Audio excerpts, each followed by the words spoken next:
Hello, hi, and welcome to Skipping the Small Talk with Empower Autism, a podcast where we discuss everyday experiences, autism with family advice, and more. I'm your host, Riley, and today I'm joined by a very special guest, Michael Coles. Michael knows what it's like to live for decades in a world that wasn't designed for the way his mind works. He was diagnosed with autism at age 3, Asperger's syndrome at 35, and then re-diagnosed with Autism Spectrum Disorder in 2017. His journey to understanding himself and being understood by others has been anything but linear, and it's this journey that makes his experience such a compelling one in the conversations around neurodiversity, inclusion, and the gap between awareness and understanding. Welcome, Michael, and thank you for joining us. Thank you, Riley. Thank you so much for having me here. It's been a long time coming in. I've been really sort of excited by the Skipping and the Small Talk podcast at the moment, and I think it's been going really well. So it's good. It's a good sort of mix of the staff here, and also sort of I think the last one, a recent episode, you talk about intersectionality, which is I think is fantastic. I think it's sort of so great to hear you've got sort of different perspectives and stuff like that with autistic people. So I think it's fantastic. You've been a very big supporter of us from the start. I really appreciate that. You've been very enthusiastic, and we've been very enthusiastic about trying to get you in here. Yeah. Because you've got a lot of stories to tell yourself. Yes, I'm 51 now, and I've obviously been technically autistic since I was 3. I was actually sort of diagnosed with pervasive developmental disorder not otherwise specified, which sort of explains the expressive language and receptive language disorders I've got now at the moment, which I got diagnosed back in 2024. So I was diagnosed that at 3. I got re-diagnosed with Asperger's syndrome back in 2010, basically after a separation and all that type of thing. Because obviously sort of there was a relationship breakdown. And what actually happened then is I got re-diagnosed as with Autism Spectrum Disorder level 1 back in 2017. So obviously after a manager basically sort of stated that basically I couldn't concentrate because obviously I sort of approached work just differently and all that type of thing. So I used to like to sort of was working in different administration jobs over the years and all that type of thing, and trying to sort of I used to usually listen to music and all that type of thing, and I like to sort of listen to music while I do my work and all that type of thing, and trying to sort of trying to have sort of some stimulation throughout the day to sort of try and sort of do things. Then obviously I had an autistic burnout episode. I didn't realize this until 2016. It was autistic burnout, but because there was a lot of changes in the workplace at that particular stage, I actually sort of I got hospitalised and stuff like that for the day. I connected with a disability services provider, and then they got me a job in sort of an administration officer for a self-managed superannuation firm. So that worked really well for 3 years. And then the problem was that basically sort of there was a new manager and she approached it a lot differently. So that was also half the problem with that. Yeah. Because I was trying to sort of communicate the fact that this is the way I work and all that type of thing. I ask a lot of questions because I want to make sure sort of with different clients, I want to make sure sort of things are right and things are done in the correct way and all that type of thing. But the problem is also sort of, I think I masked too much, and I think that was, the biggest problem and stuff like that, because I tried to communicate and all that type of thing, and I couldn't sort of couldn't get through and all that type of thing. But I was subjected to a lot of basically sort of, I did things wrong, you're terrible and all that type of thing, and that sort of really hit my confidence and stuff like that at the particular time. And that basically led to an autistic burnout back in November 2023, which basically what actually happened was I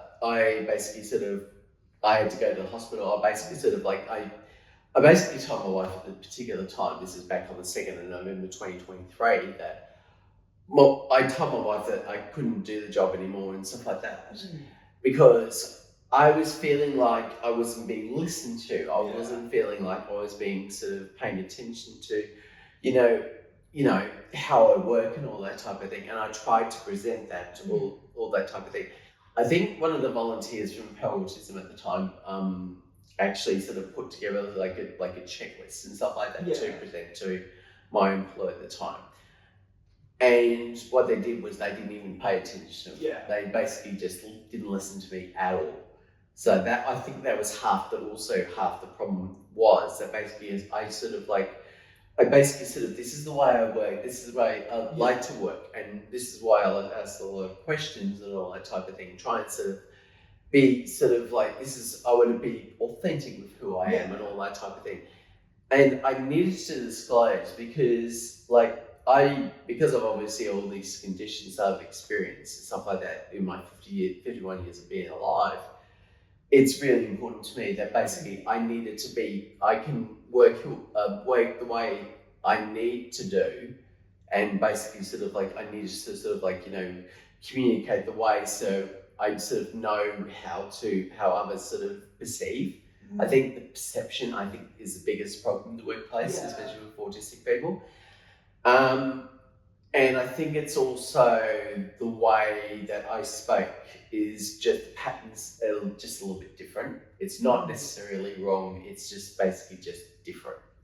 So I think that's half the problem with that. I think sort of like, non-autistic people just, either you get it or you don't, if that makes sense. So I'm trying to sort of like communicate with all that autistic person and all, also about, basically other people and all that type of thing about how I communicate and how I work and all that type of thing. And that's why I do the advocacy I do now. And that's also why I do the podcast, because I can see, I know I'm jumping around a little bit, and I do apologise for that. That's my expressive and receptive language disorders at play. I think it's because, I saw people, going back to the podcast, I saw people succeeding, even though they're autistic. So I think it was a good opportunity to connect with those people and really sort of tell their story, because I think it's so important to actually sort of tell their stories, what drives their passion and what drives their sort of what they do and all that type of thing.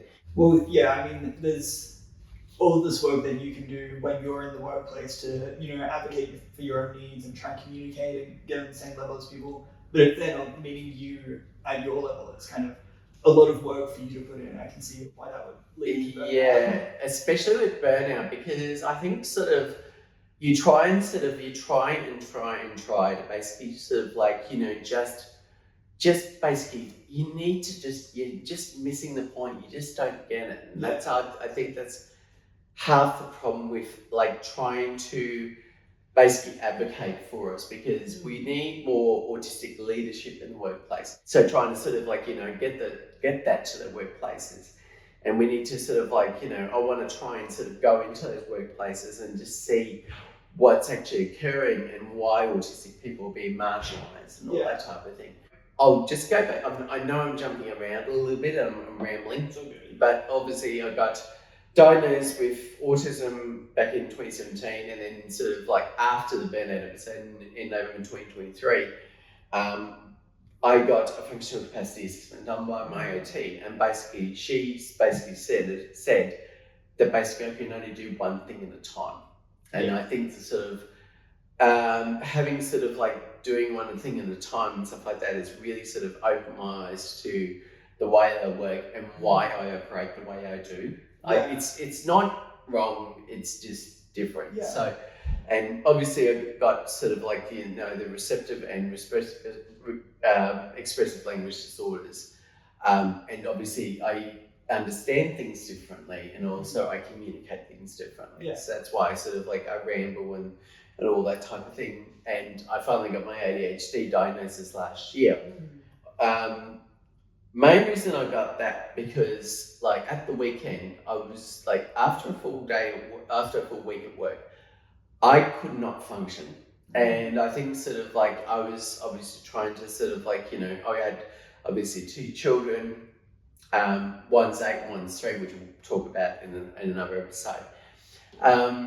But I could not function at the end of the day because I was at 3 o'clock. I was just tired. And I had to sleep and all that type of thing. Ever since I get the ADHD medication, I haven't not been feeling as tired. I've been feeling sort of more alert and active and all that type of thing. I still have the shutdowns and the meltdowns if I'm in an environment that basically overwhelms me. The problem is basically sort of like office plan environments are a killer to an autistic person.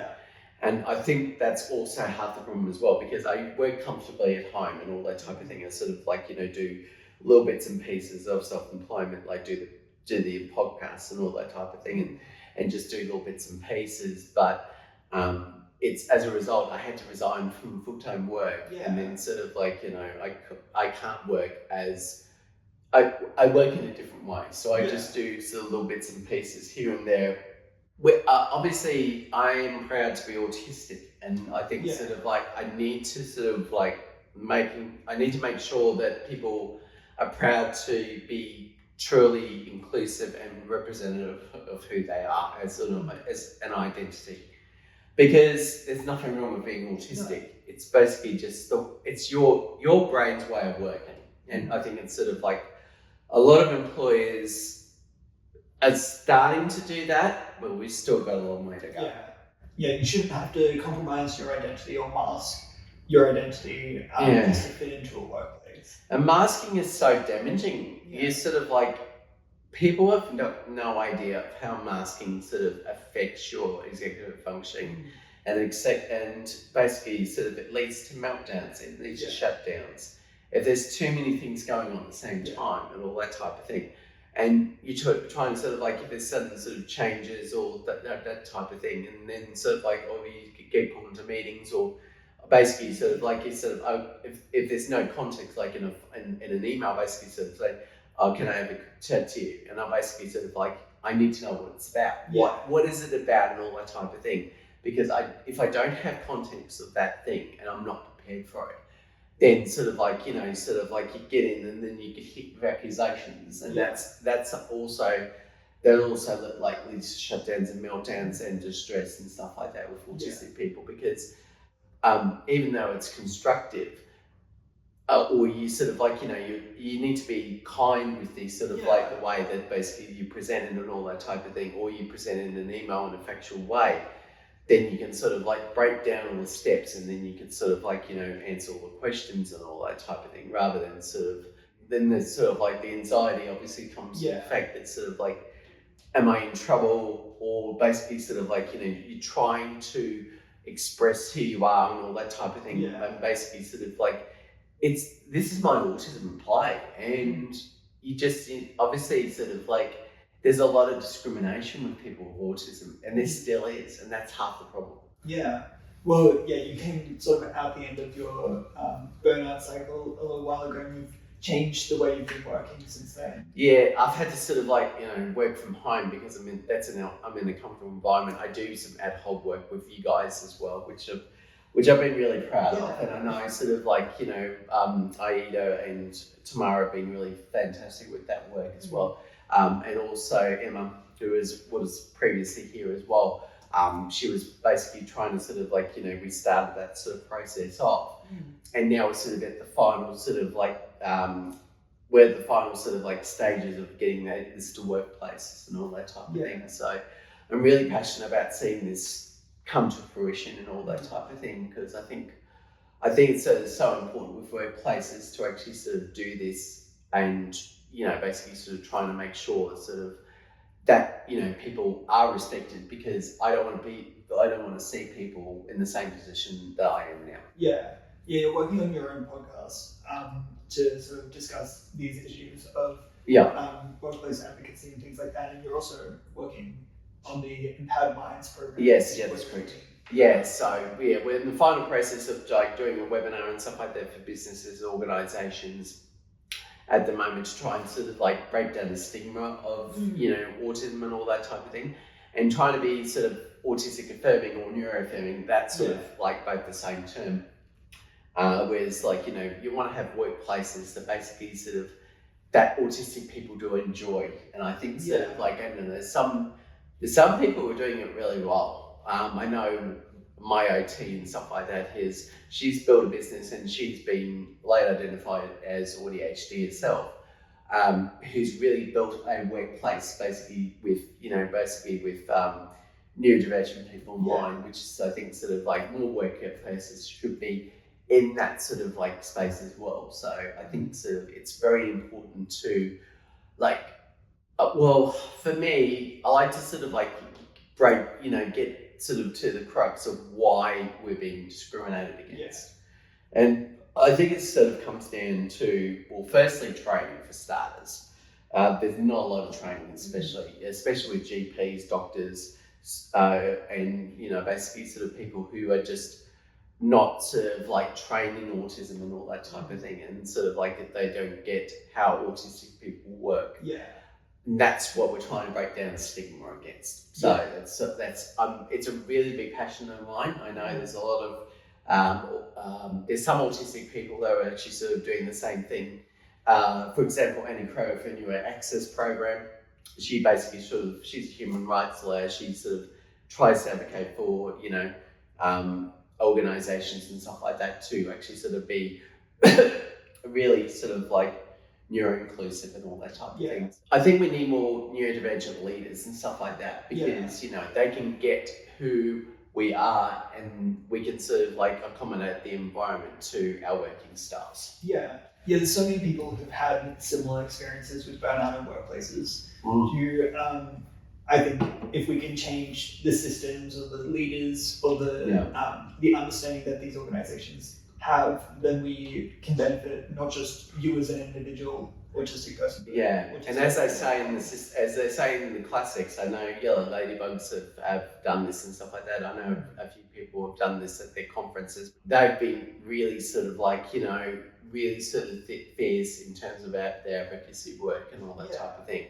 And change the system, not us. And I think that's sort of the biggest problem that we've got in our organisations is they're trying to change autistic people to be, non-autistic people. And that involves masking, that involves sort of like, just there's a lot of breakdowns in communication, especially with my communication styles. It's just different. It's just not necessarily wrong. None of it's wrong. It's just different. And once organizations can understand that, we can work together to find some sort of middle ground that works for everyone. And I think sort of like these stories do need to be told, and I think it's so important because, autistic people need to be, how does it describe it? They need to be living their best life. Like, it's sort of like if they sort of unmask and if they feel like they can unmask and stuff like that, and they can be their full selves without having to sort of like, without having to sort of like conform to the neuronormative norms. I think we can have that sort of like more acceptance with people with autism. I think they sort of need to be more accepted rather than not. And with April being World Autism Month, we've been talking about autism understanding as a concept. Right? Well, acceptance, understanding, and also sort of like, basically sort of, Autism Wellbeing Month as well, because, people with autism and stuff like that are so stigmatized and all that type of thing. And that's why I didn't want to get sort of like, when I was originally diagnosed with Asperger syndrome, I didn't want to get sort of like,